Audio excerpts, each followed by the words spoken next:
देख रहे हैं स्टोरीज दुनिया, जहां कहानियां सिर्फ आस्था नहीं होती बल्कि ऐसे रहस्य होती हैं जो सोचने पर मजबूर कर देती हैं। संकट मोचन। महाबली। अंजनी पुत्र हनुमान, जिनका नाम लेने मात्र से कष्ट दूर हो जाते हैं, जो श्री राम के सबसे बड़े भक्त हैं और जिन्हें स्वयं भगवान शिव का अंश माना जाता है। लेकिन अगर हम आपसे कहें कि एक समय हनुमान जी और भगवान शिव के बीच भयंकर युद्ध हुआ था और हनुमान जी अपने जन्म से पहले ही श्री राम से जुड़े हुए थे, तो आपको कैसा लगेगा? आज की कहानी हनुमान जी से जुड़ी उन रहस्यमयी कथाओं की है जिनके बारे में बहुत कम लोग जानते हैं। हनुमान जी वानरराज केसरी और देवी अंजना के पुत्र थे, ये तो सभी जानते हैं। लेकिन क्या आप जानते हैं कि देवी अंजना अपने पिछले जन्म में एक अप्सरा थी? उनका नाम था पुंजिकस्थला। कहा जाता है एक बार देवसभा में ऋषि दुर्वासा तपस्या में लीन थे। पुंजिकस्थला बार बार उनके सामने से गुजरी और उनका ध्यान भंग हुआ। क्रोधित होकर ऋषि दुर्वासा ने उन्हें श्राप दिया कि वे धरती पर वानर रूप में जन्म लेंगी। यही अप्सरा धरती पर जन्म लेकर बनी देवी अंजना।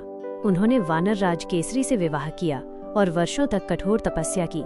उनकी तपस्या से प्रसन्न होकर पवन देव ने उन्हें आशीर्वाद दिया और तभी इस धरती पर अवतरित हुए महाबली हनुमान। आनंद रामायण के अनुसार जब राजा दशरथ पुत्र प्राप्ति के लिए पुत्रेष्टि यज्ञ कर रहे थे, तो अग्निदेव ने उन्हें खीर का प्रसाद दिया। यह खीर चारों रानियों में बांटी गई, लेकिन माता कैकेयी के हिस्से की थोड़ी खीर एक पक्षी उड़ाकर अंजनी पर्वत पर ले गया, जहां वह खीर देवी अंजना को प्राप्त हुई। देवी अंजना ने उसे प्रसाद मानकर ग्रहण किया और उसी से हनुमान जी का जन्म हुआ। यानी जिस खीर से श्री राम, लक्ष्मण, भरत और शत्रुघ्न जन्मे, उसी दिव्य प्रसाद से हनुमान जी भी इस धरती पर आए। बचपन में हनुमान जी ने सूर्य को एक लाल फल समझ लिया और उसे खाने के लिए आकाश में उड़ चले। इंद्रदेव ने इसे देवताओं के लिए संकट समझा और वज्र से प्रहार कर दिया। वज्र के प्रहार से हनुमान जी की ठोड़ी हनु घायल हो गई। पुत्र को घायल देख पवन देव क्रोधित हो गए और उन्होंने पूरे ब्रह्मांड की हवा रोक दी। चारों ओर हाहाकार मच गया। तब सभी देवताओं ने हनुमान जी को अद्भुत वरदान दिए। ब्रह्मा ने चिरंजीवी होने का, विष्णु ने अटूट भक्ति का, इंद्र ने अस्त्र शस्त्र से अजेय होने का, और तभी से वे कहलाए हनुमान। पद्म पुराण के अनुसार श्री राम के अश्वमेध यज्ञ के दौरान यज्ञ का घोड़ा राजा वीरमणि के राज्य में पहुंचा। घोड़े को रोके जाने पर युद्ध निश्चित था। राजा वीरमणि भगवान शिव के भक्त थे और उन्होंने शिवजी से सहायता मांगी। शिवजी वीरभद्र रूप में युद्ध भूमि में उतरे। जब युद्ध भयंकर हुआ तो हनुमान जी स्वयं रणभूमि में आए। कहा जाता है हनुमान जी ने शिव जी के अस्त्रों को अपने हाथों से रोक दिया। यह युद्ध शक्ति और भक्ति का था। अंत में भगवान शिव ने हनुमान जी की भक्ति को प्रणाम किया और युद्ध समाप्त हुआ। हनुमान जी और सिंदूर का रहस्य। एक दिन हनुमान जी ने माता सीता को मांग में सिंदूर भरते देखा।